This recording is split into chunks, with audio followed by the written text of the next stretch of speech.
소개 좀 해주세요. 우리 반갑습니다. 네. 윤덕환이라고 하고요. 이 책 썼습니다.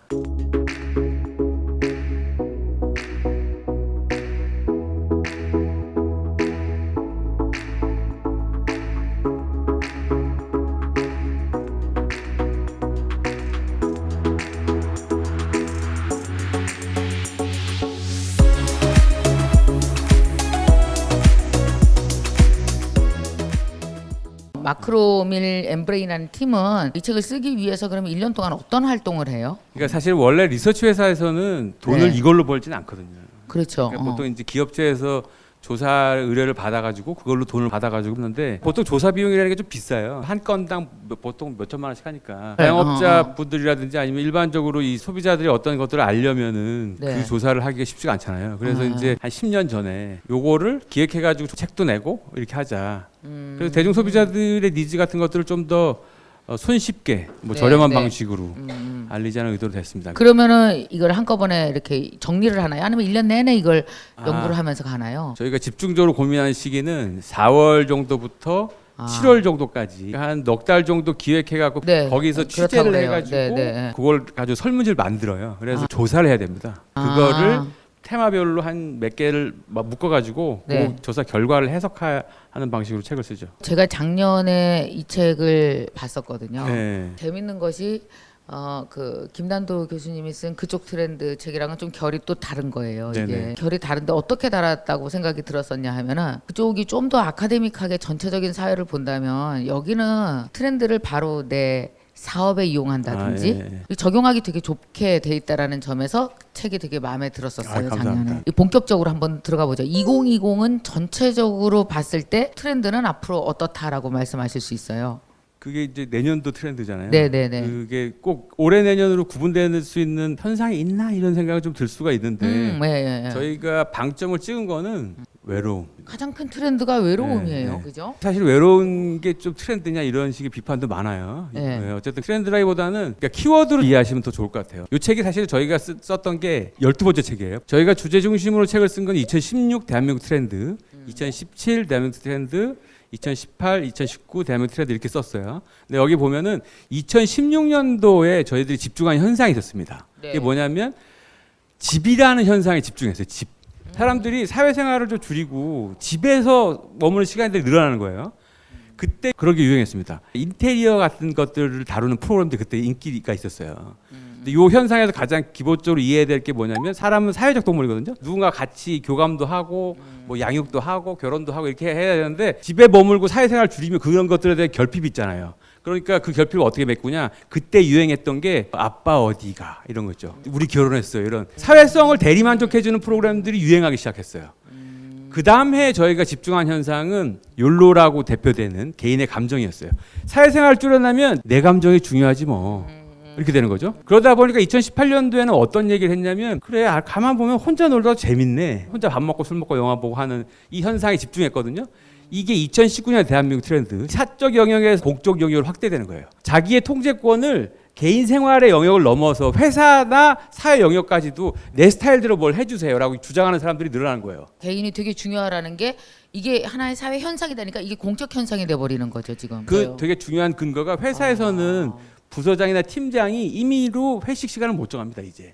이게 다 끝난 얘기예요, 옛날에. 그러니까 이건 논란의 여지도 없어요, 없어요, 요새는. 없어. 지금 탄력근 문제 때문에 시간도 회사에 최소한으로 투자하고 개인 영역으로 좀 더 이제 확대하고 있는 거죠. 그러다 보니까 이 끝이 어디냐? 잘 생각해 보시면 의례적인 관계를 자꾸 끊고 있죠. 그 끝은 외로움이다라는 거죠. 지금 이제 말씀드렸던. 작년에 그 개인화된 거라든지 아까 말씀 집에서 머무는 시간이 많다.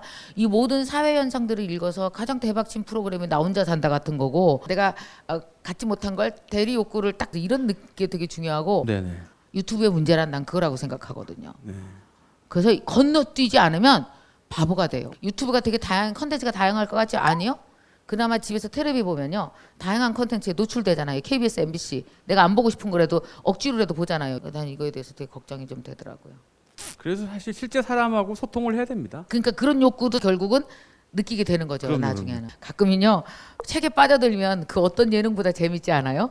그러니까 저는 그중에 트렌드 책은 실생활과 딱딱 관련이 있어서 정말 재밌는 것 같아요. 첫 번째 나오는 키워드가 바로 Z세대라고 하는 겁니다. Z세대. 이거는 뭐예요? Y세대, X세대 뭐 쭉 얘기하는데. 미국에서 세대는 처음 출발했을 때 이제 46년생부터 63년생까지를 이제 베이비 부머라고 하지 않습니까? 네, 엄청 네, 네. 폭탄처럼 많이 태어나서. 근데 그 이후 세대를 그 베이비 부머랑 너무 다르네. 그러니까 몰라 X 여기 났는데 네. 살다 보니까 X 세대랑 많이 다른 애들이 또 태어난 거죠. 그렇죠. 그다음에 Y. 근데 Y는 이제 그 2000년 근처에 태어났으니까 얘를 네, 밀레니얼이라고도 이제 불러요. 근데 그 이후는 에라 모르겠다. 끝이니까 Z 이렇게 놓은 거죠.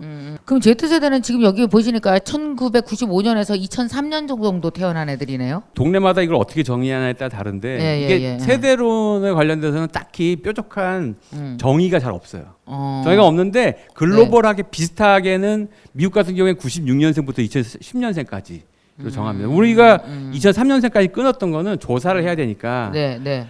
2010년생이면 이제 초등학교 4학년이거든요. 걔네들이 뭘 하겠어요. 어쨌든 그래서 이제 고등학교생까지 해야 되니까 90년대 중반부터 2003년생으로 편의상 끄는 거고요. 우리 막내가 네네네. 이제 여기에 속할 텐데, 그 저희 집은 이제 큰애가 30살, 그다음 24살, 그다음 이제 중3이니까 지네끼리 세대 차이가 엄청나요. 그 먹는 것도 다르고 여러분도 그렇겠지만 우리가 Z세대에 대해서 공부하거나 알아야 되는 이유가 있을까요? 알아야 되는 가장 중요한 이유가 네. 지금은 여러분들 어떤 정보나 뭔가 기사 같은 것들을 학습하실 때는 검색 활동이 기본적으로 일반 생활이잖아요. 근데 검색했을 때 거기에 올리는 상당수가 이 청년 세대들이 쓴 글들이에요.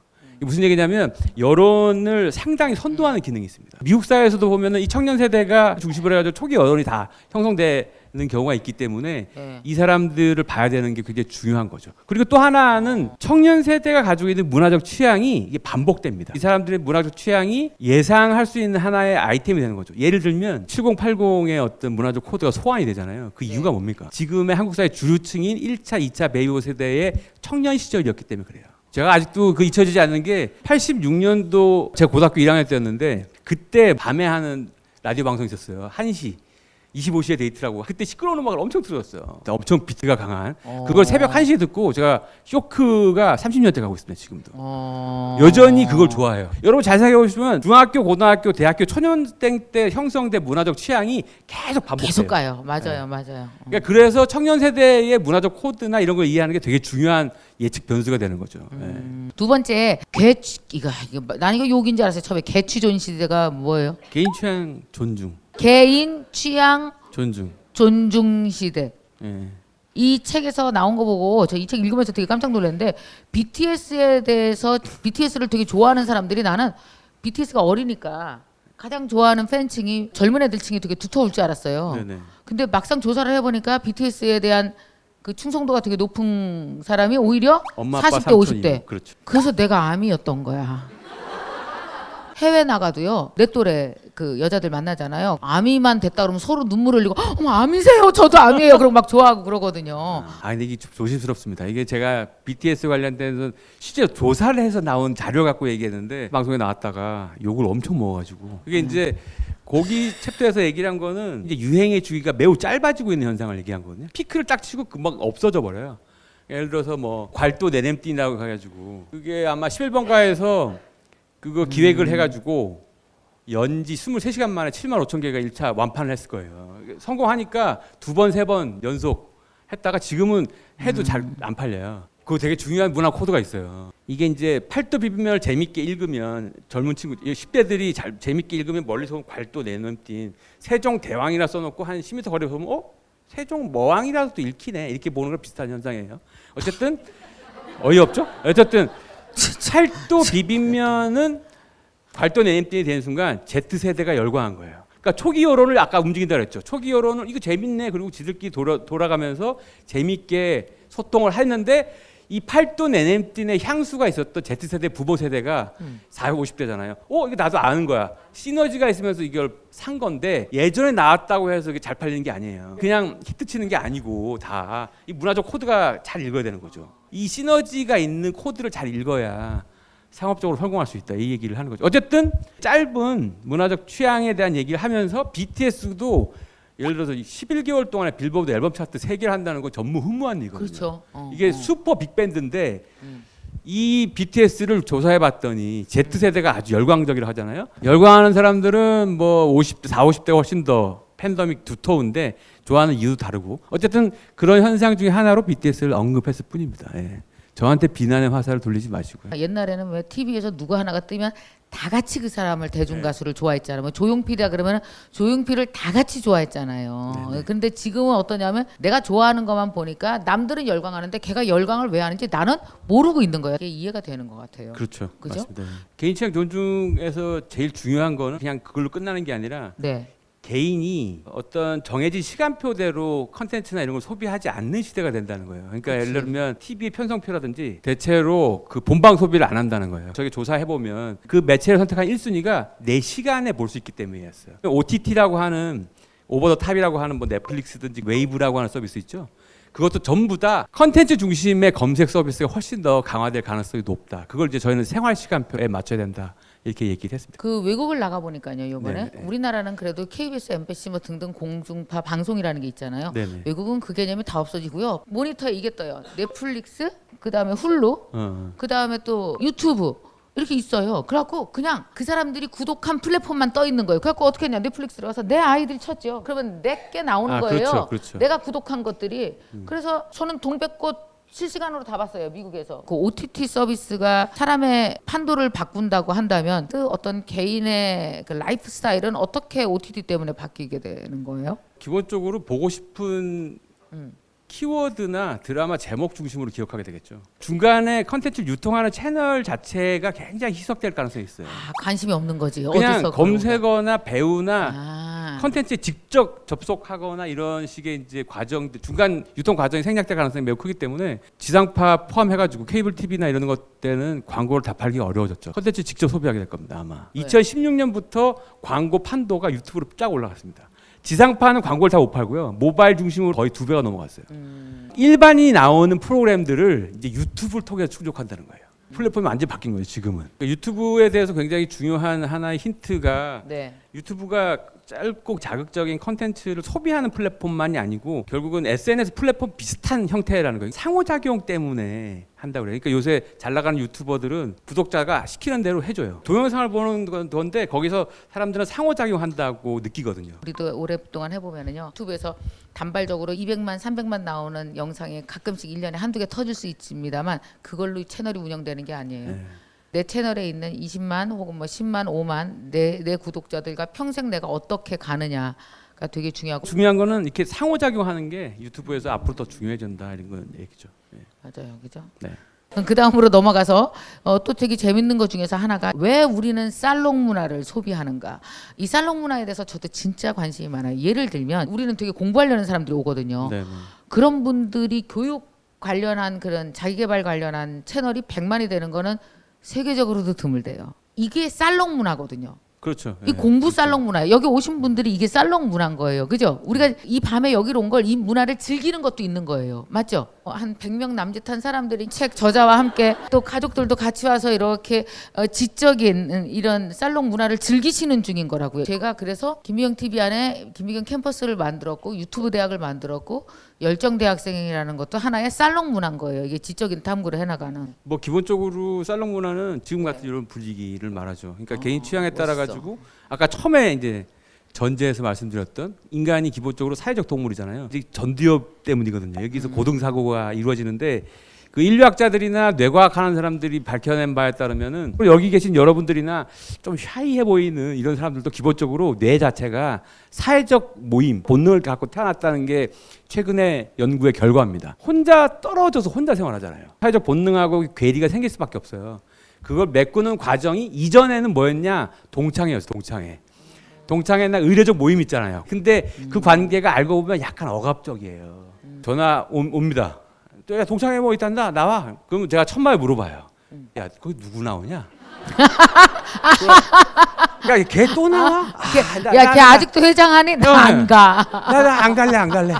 이렇게 되는 거죠. 바쁘다는 핑계는 있는데 다 피상적인 이유고 중심적인 이유는 그 사람 보기 싫어서요. 감정 노동하기 싫어서 안 나가요. 기본적으로 기존의 인간관계는 인간관계 필요하니까 있긴 있었는데 이 의례적 관계가 중요하지도 않고 거기서 감정 노동을 하고 싶지 않다는 의견들이 많고 달라지고 새로운 모습을 가지고 동창회 나가잖아요. 그러면 동창이 딱 그럽니다.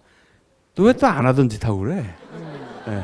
그러니까 기존의 인간관계라는 게 그렇게 약간 좀 억압적이에요. 네. 그래서 그거를 과감하게 끊는 거죠. 왜냐하면 대안이 있으니까.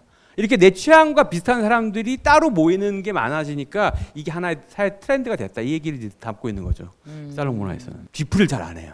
바로 흩어져. 남아서 뭐 좀 더 해야 되지 않나 그런 게 없어요.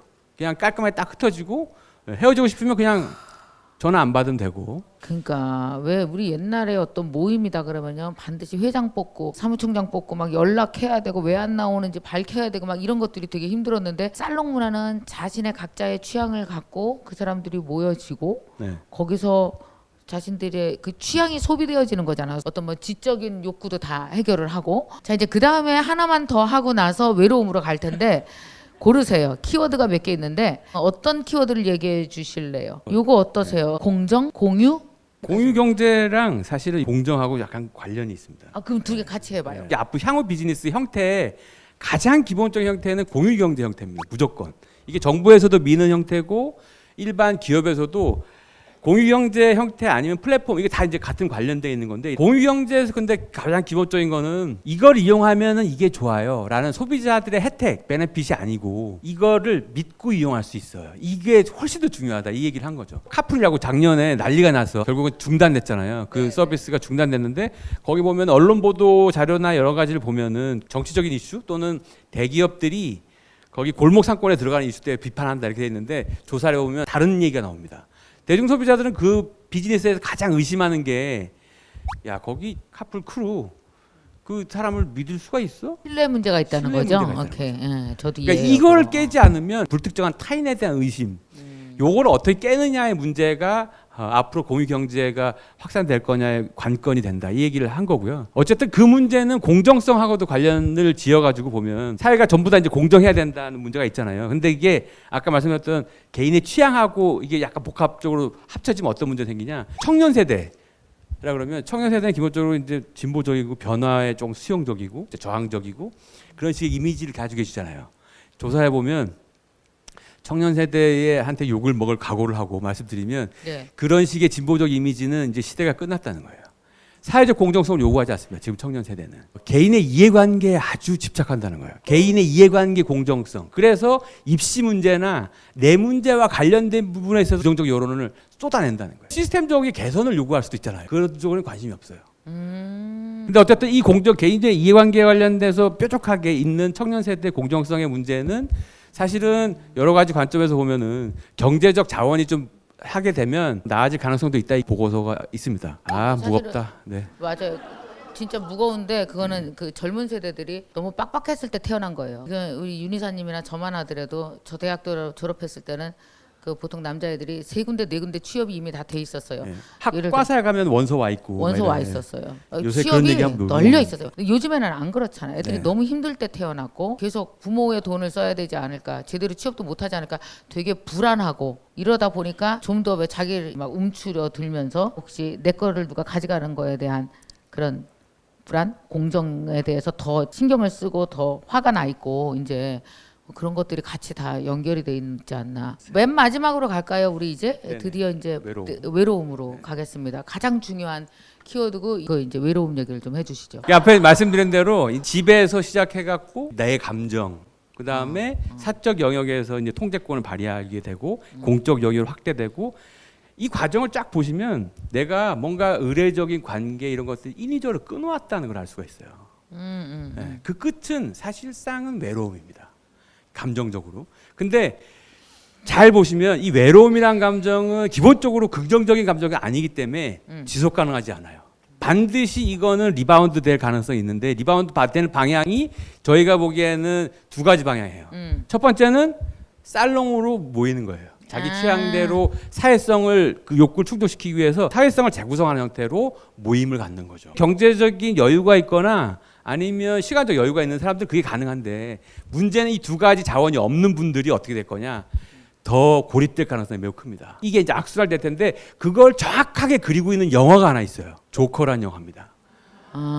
그거 히트했던 국가가 딱 두 군데 있어요. 미국하고 한국. 우리나라에 그게 그 예술성이 굉장히 강조된 영화인데 그 영화가 600만 가까이 들었어요. 근데 그 영화 보면 불편해하시는 분들이 있어요. 그 아서플렉이라고 하는 남자 주인공의 철저한 외로움에 엄청난 공감을 하면서도 이 외로움이 공격성으로 바뀌거든요.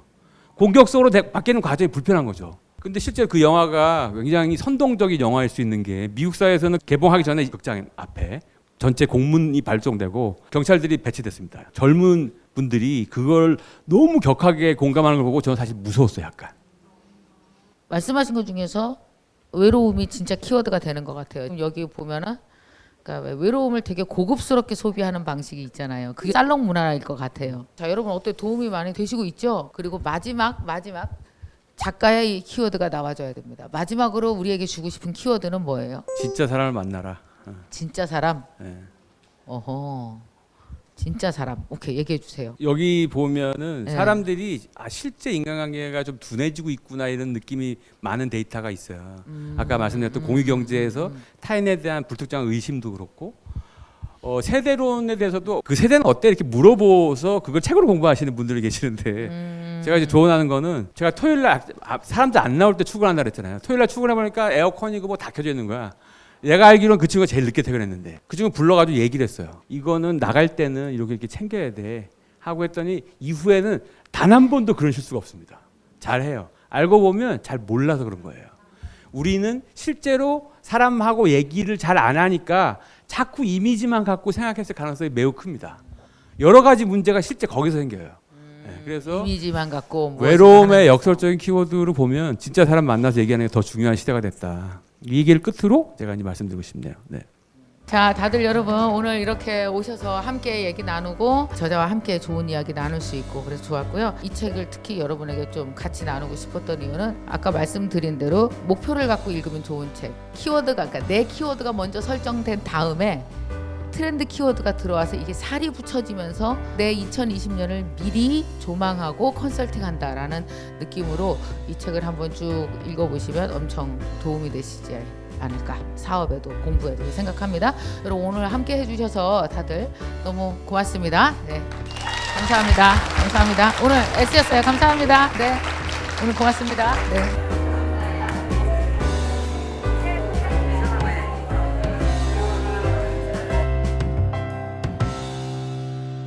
자, 여러분 이제 2019년이 정말 일주일 정도밖에 남지 않았어요. 여러분 어떠세요? 2020년도에는 내가 한번 이렇게 살아보겠다라는 어떤 계획을 이미 세우신 분도 있으시고 아니면 어떻게 해야 되지? 생각하는 분도 있으실 것 같아요. 제가 항상 여러분에게 말씀드렸어요. 사람은 방향이 있어야 된다. 방향이 있는 것과 없는 것은 너무나 큰 차이가 있잖아요. 여러분 그 방향이 뭘까요? 방향이 꿈이고요. 시스템입니다. 그래서 내가 일정한 어떤 시스템에 들어가 있느냐 없느냐에 따라서 솔직히 말해서 허송세월하느냐 아니면 꽉 차진 멋진 시간을 살아내느냐 완전 달라요. 꽉 짜여진 멋진 시간을 1년을 살아내고 나면 그 다음 해가 저절로 풀리는 느낌 여러분 느끼실 수 있을 겁니다. 그래서 제가 2019년에 만들어 놓은 것이 바로 유튜브 대학입니다. 모든 남자 여자 다 결혼 후에 성장한다. 그러려면 시스템이 진짜 중요하다. 1년간 어떻게 살아가고 어떤 시스템으로 할지를 제가 연구를 해서 만들어 놓은 게 사실은 유튜브 대학이에요. 자, 2020년도는 또 유튜브 대학이 한 10단계 정도 완전히 업그레이드가 됩니다. 2020년도에 김미경의 유튜브 대학의 모토는 잘 읽고 잘 쓰고 잘 말하자. 이 세 가지만 잘하면 창업을 하건 취업을 하건 새로운 일을 하건 두렵지 않을 겁니다. 이 세 가지가 사실 가장 기본이거든요. 생방송을 진행합니다. 2020 김미경의 유튜브 대학 입학 설명회가 진행됩니다. 열정대학생 분들이 나와서 여러분에게 실사례를 말씀드려 줄 거고요. 저는 이 2020의 김미경의 유튜브 대학이 무엇을 하게 될지 자세히 설명드릴 거고요. 특별히 또 그날은 제가 리미티드 에디션으로 특별히 제작된 여러분의 공부의 파트너가 될 에코백과 그리고 또 자랑스럽게 붙일 대학생 와펜까지 특별히 제작을 했습니다. 책가방은요 생방송 중에 들어오셔서 등록하시는 분들에 한해서만 드리게 되어 있습니다. 우리 다 같이 대학생이 되어서 2020년을 한번 멋지게 최고의 시스템 내에서 한번 우리가 뛰어봤으면 좋겠습니다.